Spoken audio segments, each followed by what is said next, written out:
आयशा बेटी, क्या वाकई मेहमत ने जबरदस्ती अगवा किया था तुम्हें और तुम्हें नापसंदीदा जगह पर ले जाकर रखा?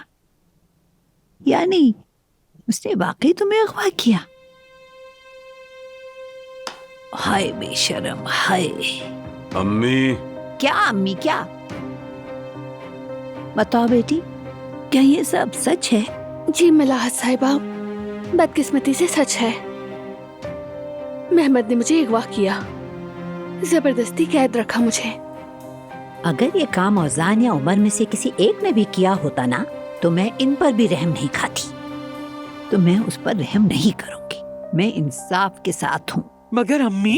खबरदार, मैं कुछ नहीं सुनने वाली हूँ खालदा। मेहमद इस सजा के लायक है। आयजा को अगवा करना कोई मामूली बात नहीं। वाकई उसने जुर्म किया है, शर्म आनी चाहिए उसे। बहुत शुक्रिया दादी जान। एक लम्हे के लिए मुझे लगा था कि आप भी कहेंगी कि शिकायत वापस ले लो। क्या कहा? अम्मी, क्या तुमने उमर से ये कहा था? बात सुनो, मेहमद मेरा पोता है और तुम्हारा भतीजा। हम एक खानदान हैं। यकीनन हम उसे अकेला नहीं छोड़ेंगे, मगर तुम्हें इन बच्चों से मुतालिबा करने का कोई हक नहीं। मेहमद ने कोई गलत काम नहीं किया अम्मी। वो बस उमर और एलिफ के ताल्लुक को खानदान के सामने लाना चाहता था। पापा जरा ठीक तरह से तो बात करें। हाँ, तुमने मुझसे बात की है? हैरत है। दादी जान, आप बाबा की बातों पर मत जाइए। ये सब मेहमद के फजूल खेलों में से एक है। अच्छा, कौन सा खेल?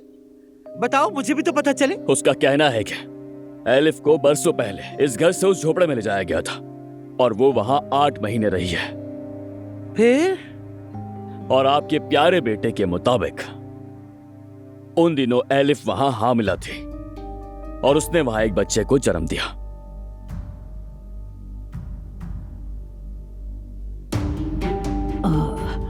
उमर तो फिर वो किसका बच्चा था? उसका कहना है कि मेरा था, यानी एलिफ ने वहां रहकर मेरे बच्चे को पैदा किया था।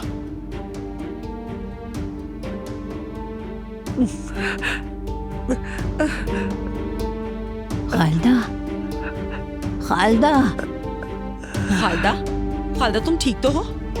मैं कोलोन हाँ, लेकर जल्दी जाओ। मैं सभी लेकर आई। खालदा, हो गया खालदा, तुम्हें? संभालो खुद को। अच्छा, बैठे बैठे बेहोश हो गए। जल्दी से। आवाज आ रहा मुंह पे। जल्दी दो।